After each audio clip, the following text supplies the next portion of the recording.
Alright, now, this audio block is entitled, Why I Cannot Support the LGBT. I'm very angry with them, quite honestly. I've had disagreements with that acronym, with that grouping, for quite some time. For various reasons, usually having to do with anything, trying to get any kind of consistency or any organization, any strategy up and going among that movement, within that grouping, because they just don't seem capable of seeing things from a 10,000-foot view, viewing everything altogether as it should be. But now they've hit kind of an all-time high of stupidity, in my opinion. The reason I'm so angry is because they've really destroyed 2 years of my work. So close were we to getting things done so easily, without a whole lot of argument, without a whole lot of strife, without a whole lot of fight, without a whole lot of resistance. There are certain things that we could have done so easily, but no.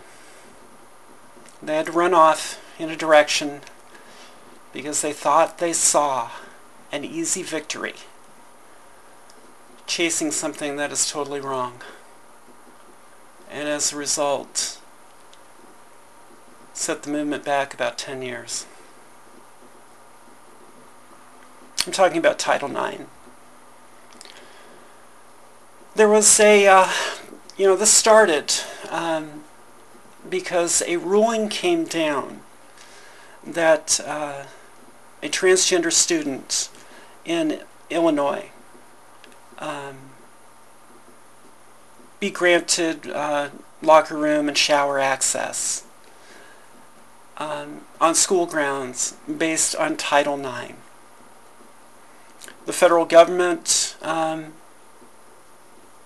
agreed, gave this ruling that Title IX does apply in this case, that a student's gender, whether they're cisgender or transgender, should be protected. And I don't disagree with that.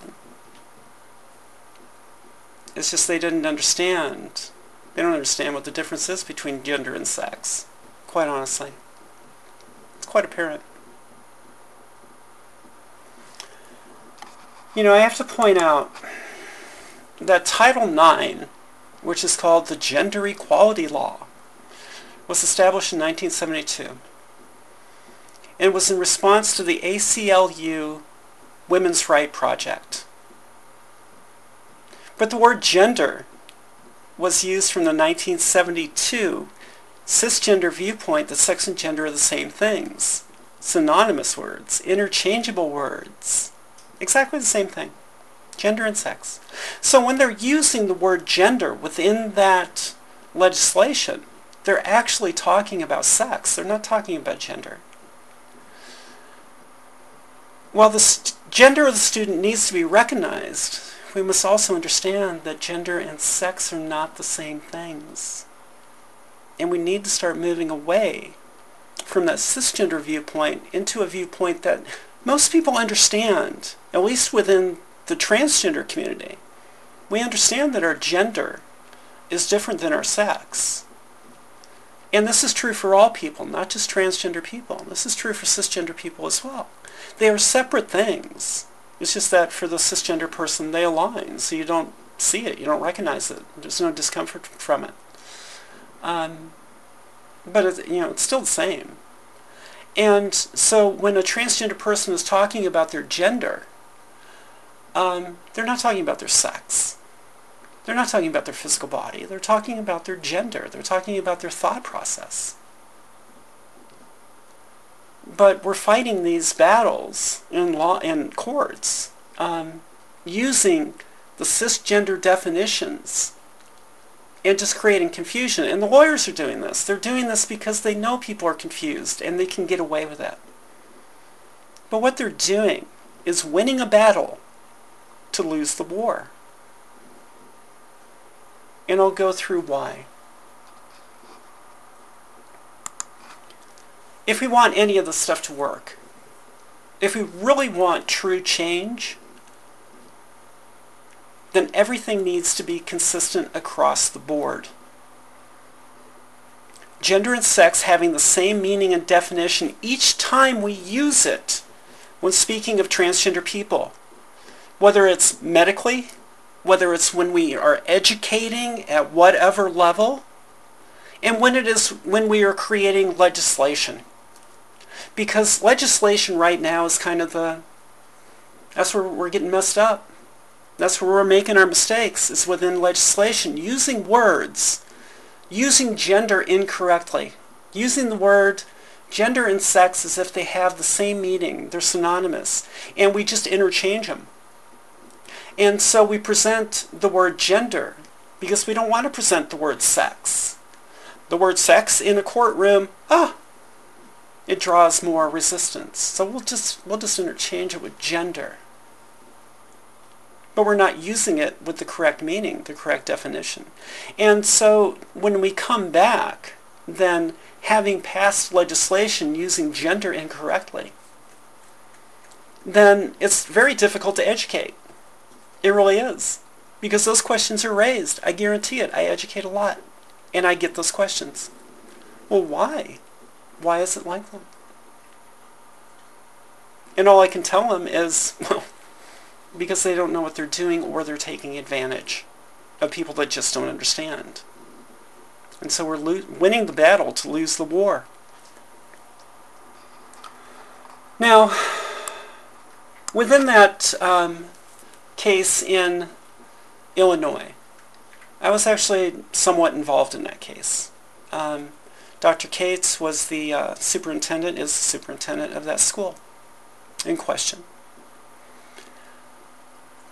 He had set up policy for transgender students. He was actually very progressive in setting up policy for transgender students. He allowed a transgender student based on their declared gender to participate in activities. They had restroom, access, and he set up accommodations for times when a student would be in a state of undress, like locker rooms, showers. Well, for some reason, those accommodations were not good enough for this particular student, so they sued. We're going to sue. And they won, and a ruling came down. Well, I contacted that federal agency, and bitched to no avail, explained to no avail. I knew that that ruling coming down was going to be used as precedence. Precedence in every other school, every other area, precedence. And we're seeing now that it is. The LGBT has now gone that avenue. And as a result, we're seeing a heightened degree of resistance. We were really on the cusp, and I was working a lot behind the scenes. I wasn't making it known, I wasn't making it public. I was working a lot behind the scenes. And our schools, quite honestly, many of them, were really on that cusp of wanting to make change, reasonable change, rational change, logical change, that rather mirrored what Dr. Cates had done. Dr. Cates is a smart man. I didn't have to explain it to him. He already figured it out, what was needed. But he was absolutely correct. But has gone off in this direction. And they've created so much animosity, so much resistance now that there's legislation in process to just deny transgender people anything. Anything. We could have very easily gotten single-person restroom legislation passed.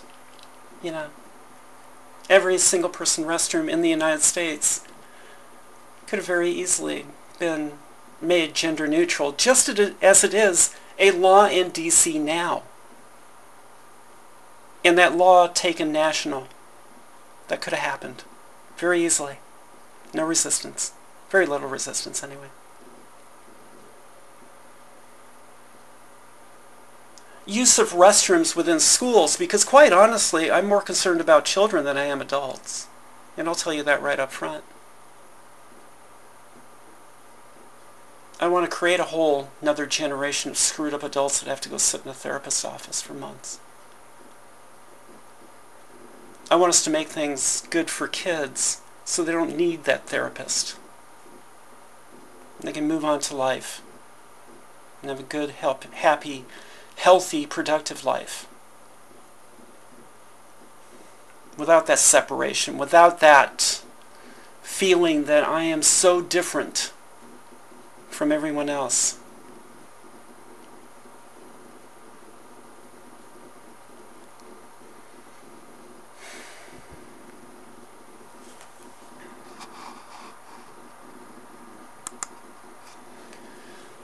But because the LGBT is pushing what is unreasonable, what is irrational, we've now created a resistance in many places where they're saying, screw it, you can't have anything. We don't want you to have anything. We don't even want to hear the topic anymore. Because you're being irrational. You're being unreasonable. You're wanting things that, anybody in their right mind would push against. And so you're seen as irrational and irresponsible. And you're going to be disregarded as such. Now, I'm going to give you an example. Here we have two girls. All girls are super girls, and I'm just going to use the female example. It would be the same for the male example. Both these girls have a female gender. One was born, cisgender born female. One is transgender born female. Now what does that mean? That means they both have a female gender. Always have. Day one. Always had a female gender. Your gender is how you process information. There was a book back in the 80s that came out. It was called Men Are From Mars and Women Are From Venus. And it was a very popular book back in the 80s. The guy did all the talk show circuits going around with his book.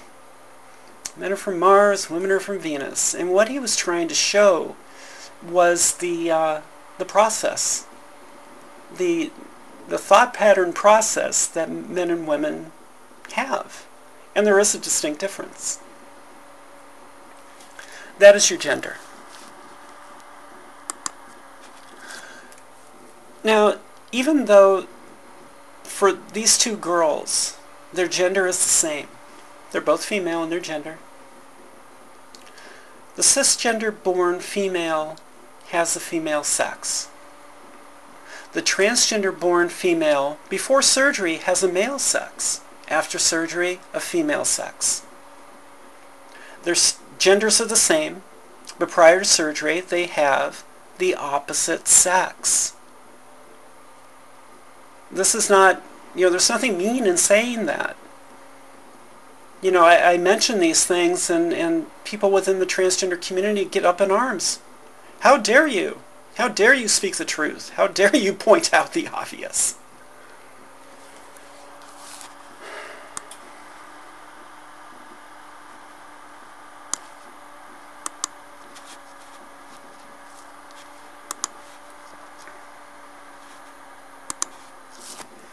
Restroom access and the ability to participate in activities based on a student's declared gender must be protected. Within the controlled world of a school campus, policies that allow the school to treat students with consistency based on their gender are rather easy, since the student simply needs to make their gender known. The people they interact with on a daily basis are the same people day in and day out, which creates this possibility for consistency. And this is what kids need. They need consistency, and any psychologist is going to tell you that. Any child psychologist is going to tell you that. Kids need consistency.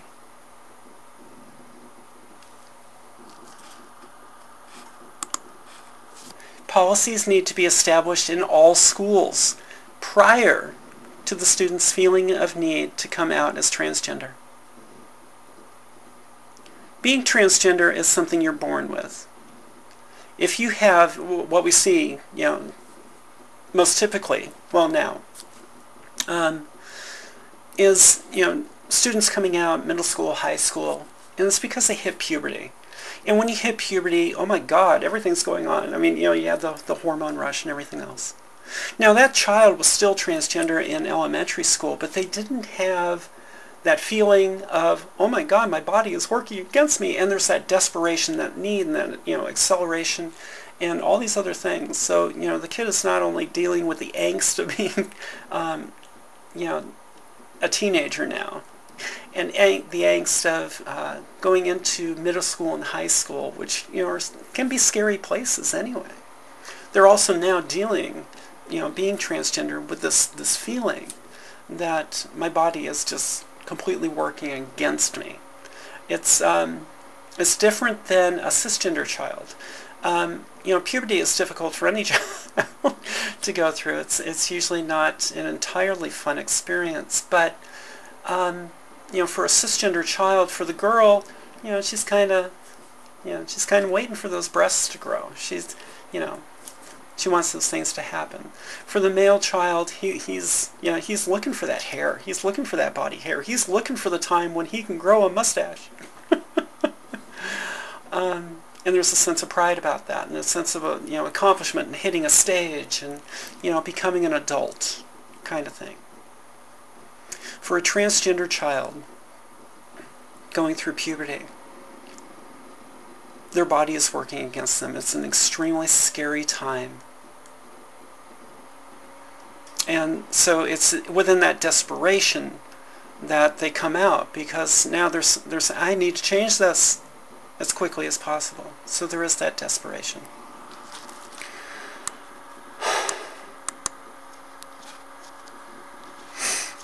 Now, policies that are needed, and these are simple policies. This is what we were going toward until everything went haywire, until the LGBT just completely got off the tracks and started running toward a cliff. This is what we were going to. This is what we were heading for. This is what could have been done had you not screwed up so badly. All single-person restrooms on school grounds made gender neutral for any child that feels unsafe in the multi-person restrooms. Yes, this benefits a transgender child. Yes. It also helps any child that feels unsafe in those multi-person restrooms. I can tell you from experience that a lot of bullying goes on in those places. In those multi-person restrooms, in those places where the teacher isn't and they can't see, they can't protect. That's where bullying occurs. So any child that feels unsafe would benefit from all single-person restrooms on school grounds being made gender neutral. The other thing is the use of multi-person restrooms based on a student's declared on-paper gender identity. Gender identity isn't known. We don't know a student's gender identity unless they declare it to us. We don't know anybody's gender identity unless they tell us. I used to have a beard. I used to look very, very male. And people would assume, looking at me, with good reason, that I was male. But my gender has always been female. They didn't know my gender was female until I told them my gender is female. And now people know that my gender is female. Participation in activities based on a student's declared on-paper gender identity. Now, this doesn't mean, because a lot of transgender people are going to say, well, not everybody is boy or girl. And I understand that. There are people that feel they're gender queer. They're not, strictly male or female. But within our world, within our society, there is segregation between boys and girls. There just is. There's segregation because, those multi-person men's restrooms and those multi-person women's restrooms are not going away. Because you know what? As a society, we don't want co-ed. We don't want co-ed restrooms. There is a different dynamic. There's a rather homophobic dynamic in the men's restroom of keep your head down, don't look at anybody, go in, go out, and don't make contact. Otherwise, you're seen as gay. And fine, keep your, that is the dynamic in the men's restroom. Always has been, always will be. Keep it, it's yours. The women's restroom is rather different. The dynamic in the women's restroom is more social. It's not a heads down. We're not afraid to look each other in the eye. We're not afraid to smile at each other. We're not afraid to, if I tucked my skirt and my pantyhose, we're not afraid to say, hey, let me fix this for you before you walk out and are embarrassed. There is a completely different dynamic in the women's room. And that needs to remain.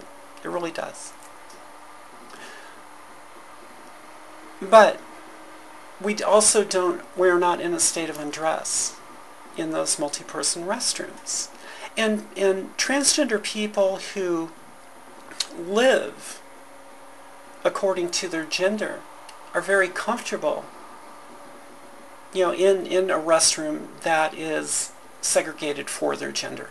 So now we're talking about we're still talking about a segregation of men and women, but we're talking about gender identity now being the determining factor rather than the physical body.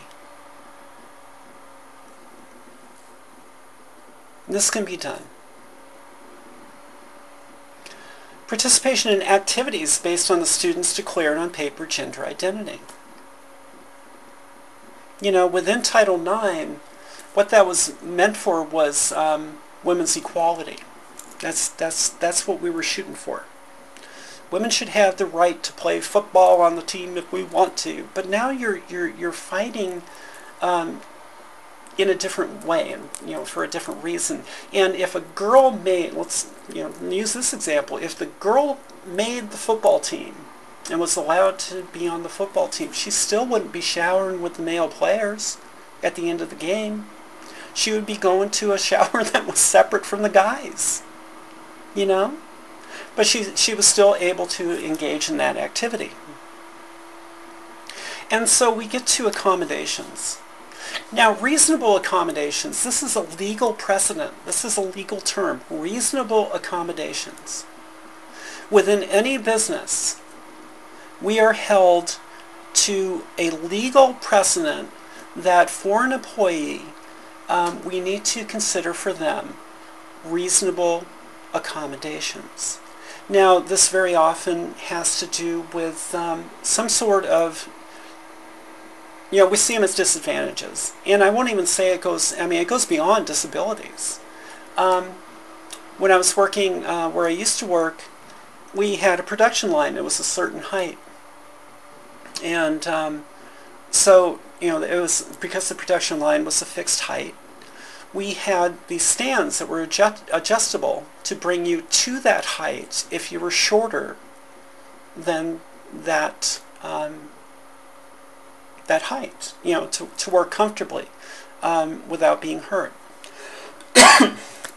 Unfortunately, for people like me who are so tall, we couldn't dig a hole in the ground and make the line shorter or taller for me.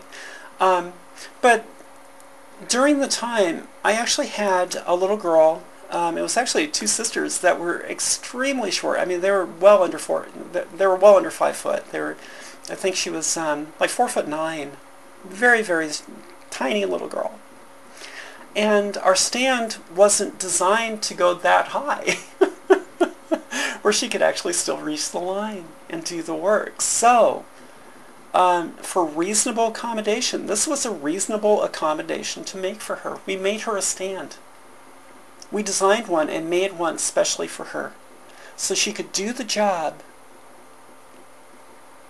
with reasonable accommodations. That's it. So that's the precedence. And that's the precedence that we were going to in terms of transgender kids who have not had surgery yet.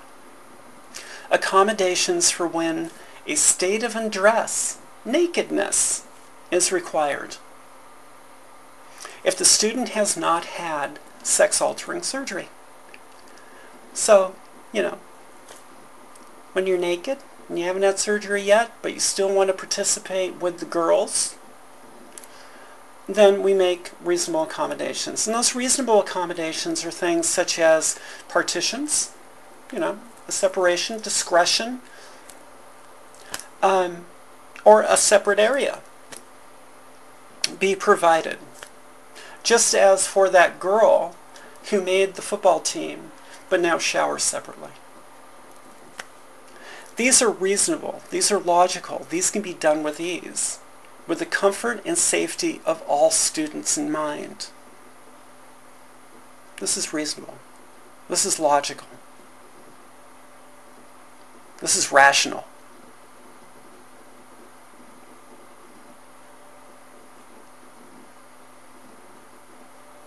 So the reason I can no longer work or support the LGBT is because they are no longer reasonable.